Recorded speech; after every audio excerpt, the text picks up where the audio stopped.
Howdy folks, I've got a fun one for us. This is a 2006 Ford F-150 and it has our old nemesis, the 5.4 liter chain slapper. She's running a little rough. Yep, ding ding ding ding ding ding ding ding ding. 224,000 miles on the clock. Starts good, runs good, really. I pulled codes earlier. They had two codes, a P0308 and a P0316. So misfire on startup and a misfire on cylinder number 8. And I don't know if you guys can see it on the camera or probably not. It's misfiring pretty bad right now. Check out this gas pedal. Give you guys one guess what this guy does for a living. So where I really notice it is right off of idle. Yeah, come on, just do it. So it's got a bunch of circuit faults because I've been unplugging various coils.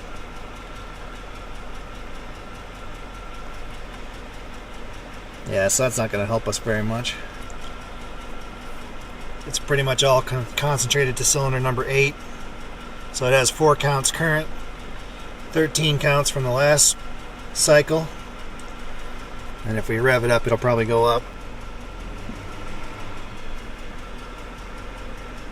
Yeah, it's missing pretty bad right now. So I've already checked the obvious things. The fuel trims are right on the money. I don't see anything weird with the mass airflow sensor or anything like that. Alright, I'm going to start it up. I want you guys just to listen.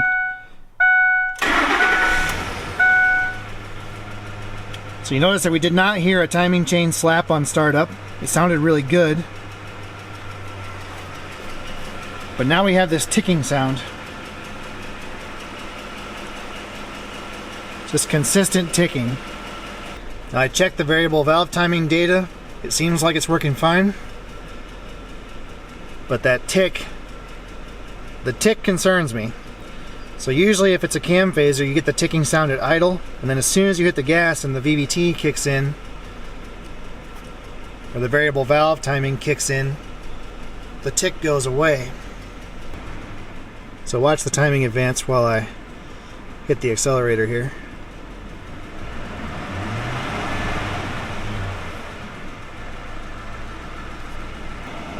So the variation seems to be pretty low, less than 2 degrees. So I think that's working fine. So under the hood, cylinder number 8 is way in the back here. If I unplug it,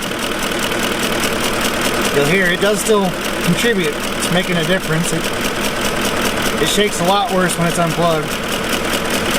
But I swapped coil 7 and 8 and there was no change. Alright folks, that's where we're at.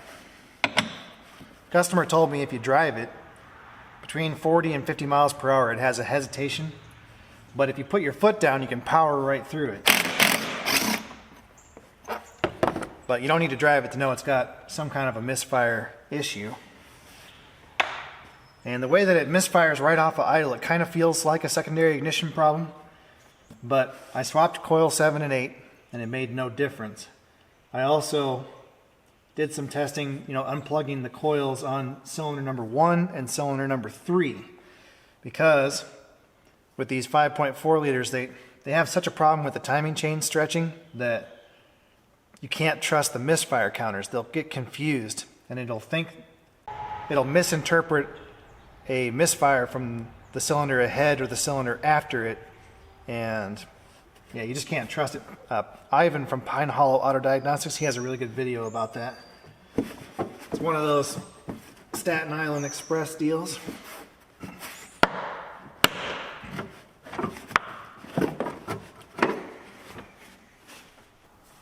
So I'm going to do something I don't normally advise. I'm going to take a big fat guess. I think this truck has a bad cam follower, just based on experience. Well, on these 3-valve engines, there's 2 intake valves and 1 exhaust valve. And what can happen is you get wear in the cam follower, and then one of the intake valves won't open correctly, or all the way or at the right time, and the engine pulls in less air than what it normally would, and it causes a single cylinder to run rich. Cylinder number 8's on the driver's side. It's all the way at the back. This is the easy side to pull. I'm going to pull the valve cover off, and we're just going to take a look at cylinder number 8 and see what we can see. I cannot think of a way to test this without taking the engine apart. I don't know how we would do that. As far as the misfire goes, I think what's happening too is that the engine knows something's not right, and it's sometimes shutting off the injector for cylinder number 8. Alright folks, the left side valve cover is off. We can get a look inside here. I really don't see any problems. So the lash adjusters are good, the roller followers are all in place. Come on, focus. No damage to the cam lobes. Everything is fine. I'll tell you what the problem is.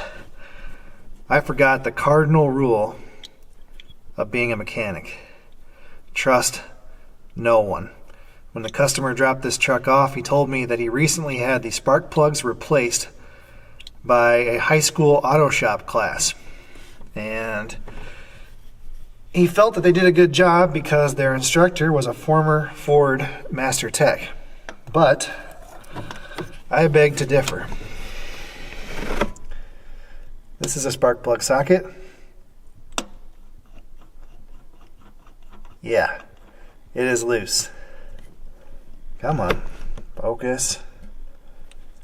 It is significantly loose. Just about 2 full turns. So that'll do it. I'm going to tighten up those spark plugs. Well, I'll tighten that one. I'll check the rest of them. We're going to put the valve cover back on, and I think that's going to solve the problem.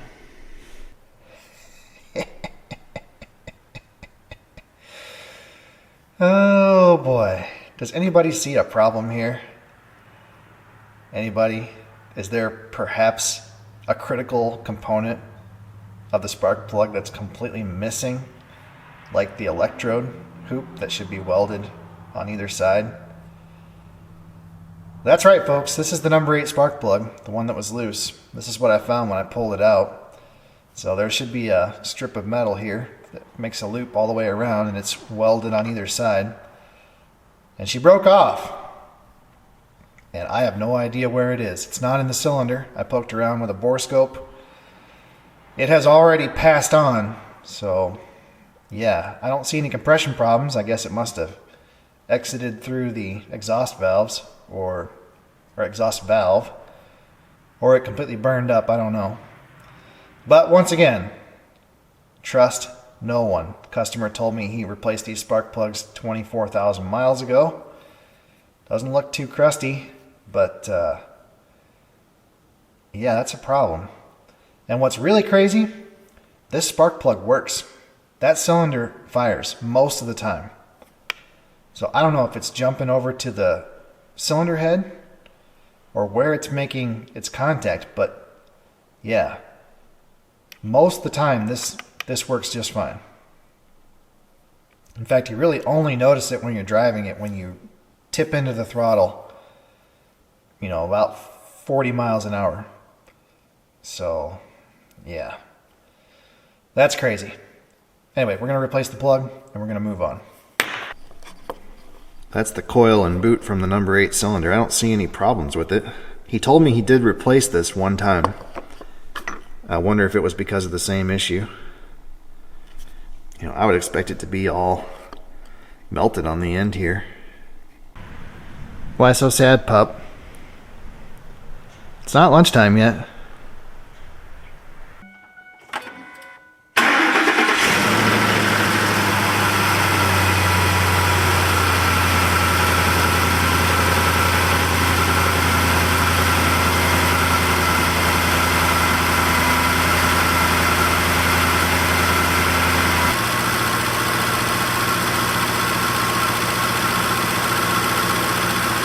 That's crazy. Absolutely crazy. Alright. Our misfire counter shows 0 counts on cylinder number 8. Just has some history misfires from the last drive cycle.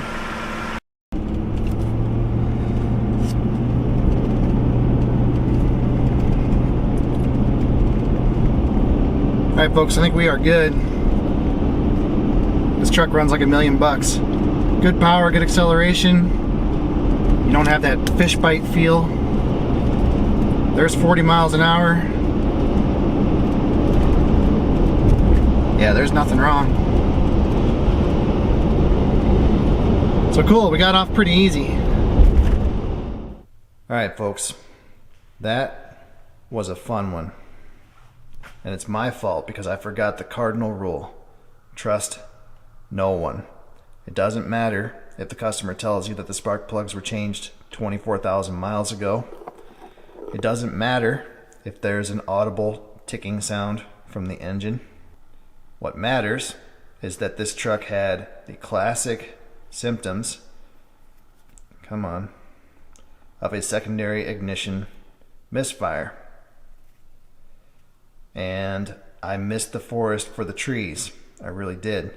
What I should have done is trusted my gut. You know, when it had that stumble off of idle, that's classic secondary ignition misfire problem.